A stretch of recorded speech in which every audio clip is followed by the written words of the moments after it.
Parliament میں پاکستان کے خلاف بولنے نہیں دوں گا، اسپیکر قومی اسمبلی سردار ایاز صادق نے پالیسی بتا دی۔ میڈیا سے گفتگو میں کہا قومی اسمبلی میں فتنہ اور فساد پھیلانے کی اجازت نہیں دیں گے۔ پاک فوج اور اداروں کے خلاف فرضہ سرائی ناقابل برداشت ہے۔ پرامن احتجاج ہر کسی کا حق ہے، احتجاج پرامن ہو تو کوئی ممانعت نہیں، جب توڑ پھوڑ خون خرابہ ہو تو پھر تشویش ہوتی ہے۔ پارلیمان تمام مسائل حل کرنے کی جگہ ہے، وزیر اعظم سے مشاورت کرتا ہوں، وہ کسی کام سے نہیں روکتے۔ اپوزیشن عوامی مسائل حل کرنے کے لیے پارلیمنٹ آئے، اپوزیشن لیڈر ٹھیک باتیں کرتے رہیں گے تو انہیں فلور ملتا رہے گا۔ محمود خان اچکزئی سینئر سیاستدان اور قابل احترام ہیں، ان کا اپوزیشن لیڈر بننا بانی پی ٹی آئی کا اپنی پارٹی پر عدم اعتماد ہے۔ سندھ کے سینئر وزیر شجیر انعام میمن کی گفتگو، بولے بانی پی ٹی آئی ڈی چوک پر محمود اچکزئی کے خلاف باتیں کیا کرتے تھے، ہماری سیاست ایک دوسرے پر تنقید تک محدود ہو گئی، منفی سوچ کے ساتھ آگے نہیں بڑھ سکتے۔ سندھ کے سرکاری اسپتالوں میں مفت علاج کی سہولت ہے، جیسی کارکردگی سندھ حکومت نے دکھائی دیگر صوبے بھی دکھائیں۔ وزیر خارجہ اسحاق ڈار کی ایرانی ہم منصب عباس عراقچی سے ٹیلی فونک گفتگو، دونوں رہنماؤں کا ایران اور خطے کی مجموعی صورتحال پر تبادلہ خیال۔ ترجمان دفتر خارجہ کے مطابق وزیر خارجہ اسحاق ڈار نے خطے میں امن و استحکام کی امید ظاہر کی، باہمی دلچسپی کے امور پر دو طرفہ مشاورت جاری رکھنے پر اتفاق۔ صدر ٹرمپ کا مظاہرین کو پھانسی نہ دینے پر ایران سے اظہار تشکر، حملے سے روکنے کے لیے مجھے کسی نے قائل نہیں کیا، میں نے خود ایران پر حملے کا فیصلہ ترک کیا، ایران نے کسی ایک کو بھی پھانسی نہیں دی، اس بات کا گہرا اثر ہوا۔ پام بیچ میں تقریب سے خطاب میں بولے 8 ماہ میں کوئی غیر قانونی طور پر امریکہ میں داخل نہیں ہوا، غیر قانونی تارکین وطن کو امریکہ میں آنے سے روک دیا ہے، کہا ایران کی جوہری افزودگی کی صلاحیت کو ختم کر دیا۔ سعودی عرب، قطر، UAE نے امریکہ میں $2 ٹریلین کی سرمایہ کاری کا اعلان کیا۔ صدر ٹرمپ کا ایک بار پھر پاک بھارت جنگ رکوانے کا تذکرہ، بولے پاک بھارت جنگ سمیت 8 جنگیں رکوائیں۔ پاکستانی وزیر اعظم نے کہا میں نے کروڑوں جانیں بچائیں، وزیر اعظم شہباز شریف نے میرے متعلق جو کچھ کہا وہ اعزاز ہے۔ وائٹ ہاؤس نے صدر ٹرمپ کے منصوبے کے تحت غزہ بورڈ کے ناموں کا اعلان کر دیا۔ وائٹ ہاؤس کے مطابق بورڈ آف پیس غزہ کی عارضی حکومت کی نگرانی کرے گا۔ میجر جنرل جیسپر جیفرز آرمی استحکام فورس کے کمانڈر مقرر۔ بورڈ آف پیس میں مارکو روبیو، سٹیو وٹکاف، جیریڈ کشنر شامل، ٹونی بلیئر، حقان فیدان، اجے بنگا بھی حصہ۔ بورڈ کے سربراہ امریکی صدر ڈونلڈ ٹرمپ ہیں۔ تمام تنازعات کا پرامن حل ہونا چاہیے، عالمی قوانین کے تحت مسئلہ فلسطین کا حل ضروری ہے، بدقسمتی سے آج تک مسئلہ فلسطین اور کشمیر کا حل نہیں نکالا جا سکا۔ پاکستان کے مستقل مندوب عاصم افتخار کا اقوام متحدہ میں مباحثے سے خطاب، کہا پاکستان UN چارٹر کے مطابق تمام تنازعات کا حل چاہتا ہے، مسائل کو سیاسی اور سفارتی ذرائع سے حل کیا جائے، تنازعات کا حل اقوام متحدہ کے چارٹر کا بھی امتحان ہے، سیکورٹی کونسل کے فیصلے کے برعکس مسائل برقرار ہیں، تنازعات کو روکنے کے لیے چارٹر میں تبدیلی نہیں عمل کی ضرورت ہے، مسائل کے حل کے لیے تنازعات کو سمجھنے کی ضرورت ہے۔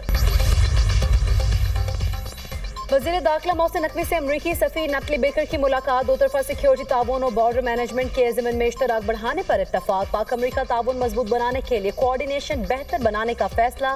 FIA، فیڈرل کانسٹیبلری اور سائبر کرائم ایجنسی کے افسران کے لیے ٹریننگ پروگرامز پر گفتگو، بارڈر سیکیورٹی، کوسٹل گارڈز اور دیگر اداروں کو جدید امریکی آلات سے لیس کیا جائے گا۔ محسن نقوی نے کہا بیرون ملک جرائم میں ملوث افراد کی نشاندہی جدید سافٹ ویئر کے ذریعے کی جائے گی۔ امریکی وفد کی سیکیورٹی تعاون اور دو طرفہ روابط بڑھانے کے لیے پاکستان کی کاوشوں کی تعریف۔ DGISPR کی اسلامیہ یونیورسٹی بہاولپور آمد، مختلف تعلیمی اداروں کے اساتذہ اور طلباء سے خصوصی نشست، آپریشن بنیانم مرصوص اور قومی سلامتی میں پاک فوج کے کردار پر تفصیلی گفتگو۔ سیشن میں فتنۃ الخوارج کا بھارت سے گٹھ جوڑ اور سوشل میڈیا پر پروپیگنڈا زیر بحث رہا۔ اسلامیہ یونیورسٹی کے وائس چانسلر نے پاکستان کی قومی سلامتی کے مفہوم اور مقاصد پر تفصیلی آگاہی کو سراہا۔ شرکاء کا ہر مشکل میں قوم کے ساتھ کھڑے رہنے پر فوج کو خراج تحسین پیش۔ میڈیا لٹریسی کو نوجوانوں کے شعور اور رائے کے تحفظ کے لیے انتہائی اہم قرار دے دیا۔ طلباء نے کہا پاک فوج نے ہمیشہ ریاست کا سر فخر سے بلند رکھا۔ تقریب کے اختتام پر طلباء اور طالبات کے پاک فوج اور پاکستان زندہ باد کے فلک شگاف نعرے۔